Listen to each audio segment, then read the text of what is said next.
Hi guys, it's Carol. How are ya? I am doing really good. This video is going to be a little bit of this, that, and the other. So hang on. Friday, we made the copycat recipe for copycat of Frito-Lay bean dip. We thought it tasted just the same. What you need is a 15-ounce can of refried beans, 6 jalapeno slices from a jarred jalapenos, 1/4 teaspoon sugar, 1/4 teaspoon onion powder, 1/4 teaspoon paprika, 1/8 a teaspoon of garlic powder, 1/8 a teaspoon of cayenne pepper. The instructions say put it all in a food processor and mix it up. I don't have a food processor. I do have one of these little choppers. I love that thing, but I totally forgot about it. And so we got the hand mixer and mixed it up like that. It beat the jalapenos up into little bitty chunks. It worked just fine. We thought it was delicious, and we thought it tasted just like Frito-Lay's. At our Walmart, Frito-Lay bean dip is a 9-ounce can for $3.98. Currently, Walmart has a deal where if you buy 2 cans, you get $1 off. This is not a sponsored video. I'm just telling you where I would buy it. And so $3.98 for a 9-ounce jar. I bought a 16-ounce can of refried beans for $1, the Great Value brand, and added spices that I already had at home, and we thought it tasted just the same. Here is the recipe if you want to take a screenshot. You just added some spices, the jalapenos, mixed it up, easy peasy. Now that recipe makes a 16-ounce dip because that's how many ounces was in my refried beans can. Added spices I already had at home. I did have to buy the jalapenos, but a 9-ounce jar of Frito-Lay bean dip is $3.98.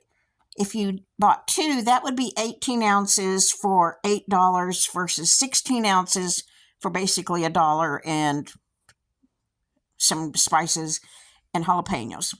Quite a price difference for me. Anyway, this is the jalapenos we bought in a jar, $1.88.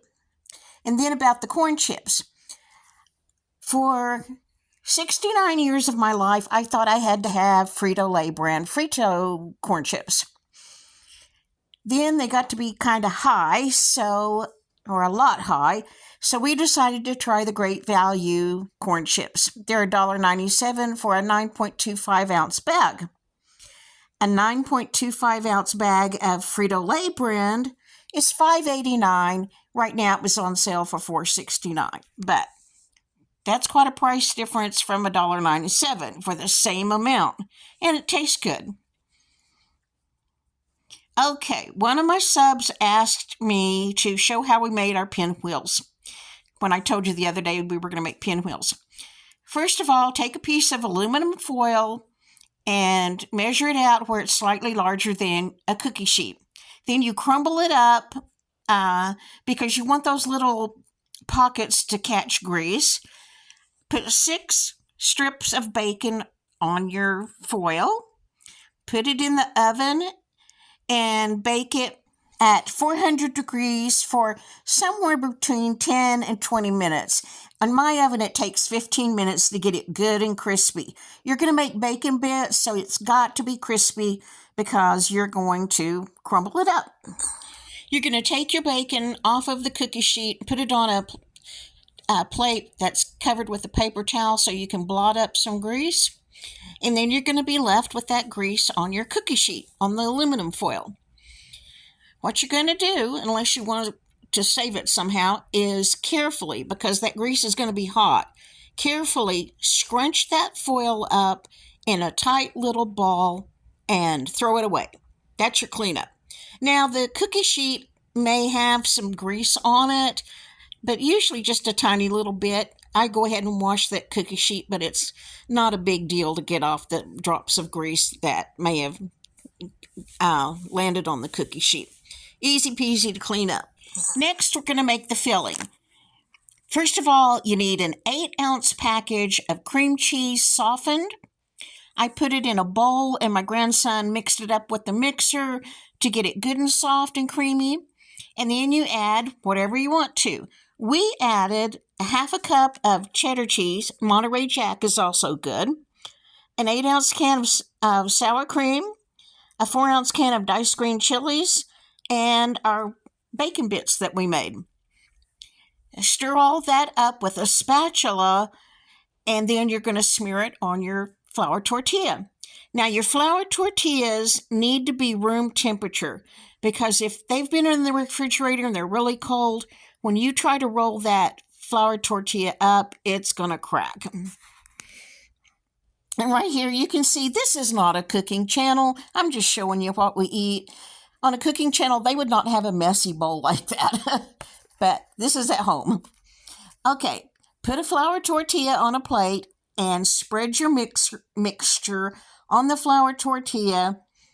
Try not to go all the way to the edge. After you get that spread on there, you just roll it up. As you roll them, put them on another plate. Continue until you've used up all your tortillas or all of your mixture. And then you're going to take the rolled up tortillas, cover them with plastic wrap, and put them in the refrigerator for at least 30 minutes. Then when you take them out, you're going to slice them in 1-inch slices.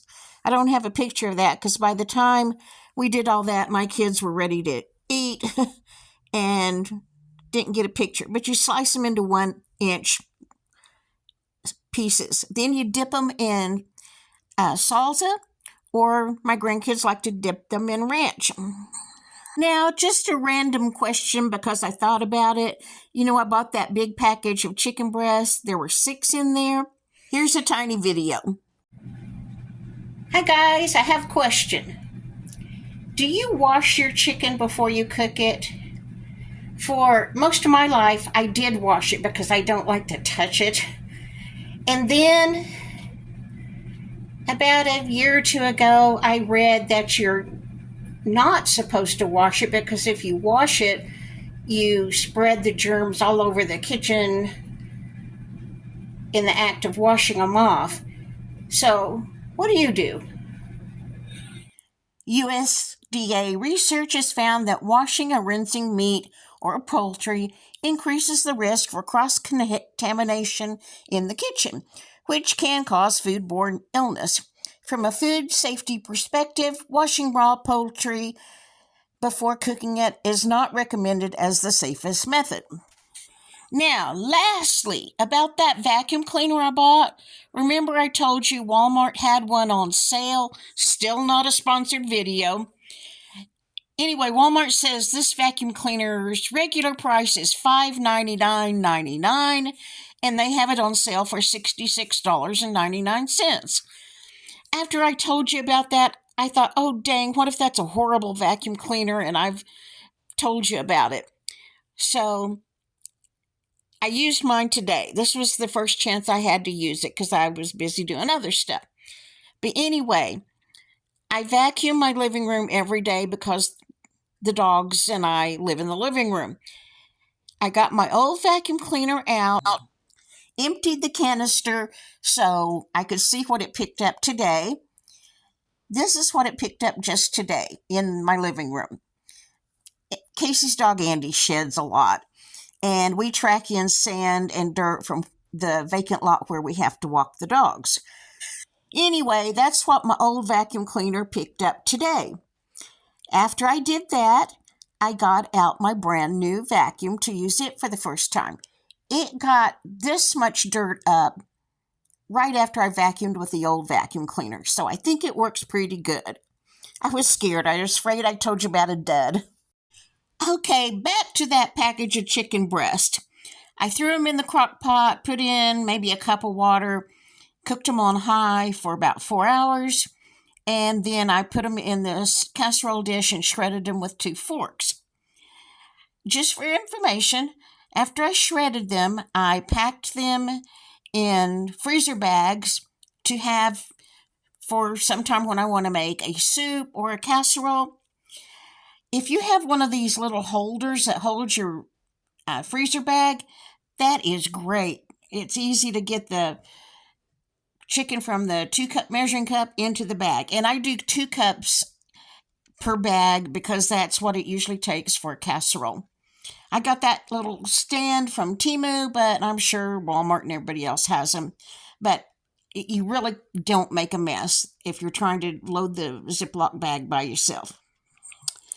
Out of that package of chicken, it was 6 chicken breasts. I got 5 bags of shredded chicken with 2 cups in each bag. Plus, I had 2 cups of chicken left over that we used to make homemade dog food. So I got 12 cups of shredded chicken out of that package.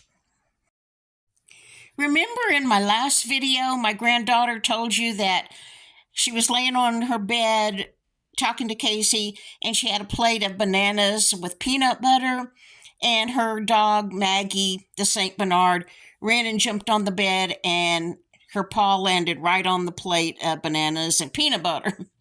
This is Maggie. That's me holding her. Maggie's a big girl, and her paws are huge. All right, guys, that's it for today.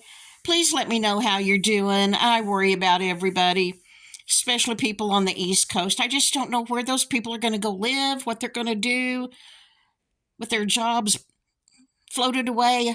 Oh, goodness. Anyway, hope you're doing good. Bye.